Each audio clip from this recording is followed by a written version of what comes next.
Le nombre de personnes visitant la Terre Sainte continue d'augmenter. Ce sont des touristes, des pèlerins, des fidèles de différentes religions. Parallèlement à la visite des lieux saints, on choisit de plus en plus, même lors de pèlerinages organisés, d'inclure des moments de contact avec la population locale, des réunions, des visites d'organisations caritatives.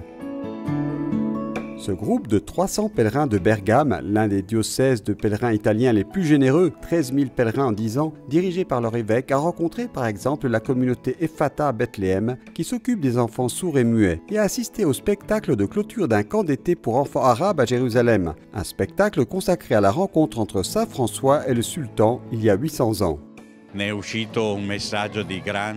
Un message d'une grande intensité s'en est dégagé. Une rencontre qui n'est pas simple, mais que nous voulons poursuivre également à notre époque, avec prudence et surtout avec confiance, en Terre Sainte, mais également dans tous nos pays. Les fidèles viennent de tous les continents. Le Père Manuel est originaire du Brésil. En tant que responsable de la pastorale du tourisme de la Conférence des évêques brésiliens, il collabore souvent à des projets de pèlerinage dans les lieux saints. Il explique que faire un pèlerinage en Terre Sainte est une expérience particulière dans la vie de chacun. Venir ici est une expérience unique et j'espère que de ce lieu saint, l'amour, la tendresse, la miséricorde de ce Dieu qui nous aime sans limite peuvent arriver dans la vie de tous. L'augmentation de l'afflux de personnes en Terre Sainte enregistrée ces dernières années est également visible à la lecture des dernières données publiées par le ministère du Tourisme israélien, selon lesquelles seulement en juin 2019, en Israël, il y a eu environ 365 000 touristes entrants avec une croissance de 17,7% par rapport au même mois l'année dernière. 2018 a été une année record pour Israël avec plus de 4 millions de touristes. On peut le voir à l'œil nu. Les lieux saints sont de plus en plus bondés avec de nombreux groupes de pèlerins organisés, guidés vers la rencontre avec cette terre et en particulier avec les lieux de la vie de Jésus.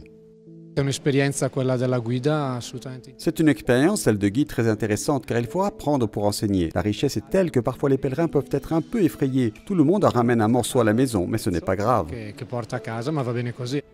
Selon les données du ministère israélien du Tourisme, plus de la moitié des personnes arrivant en Terre Sainte ont moins de 44 ans, d'appartenance religieuse très variée, même si plus de la moitié d'entre elles sont chrétiennes.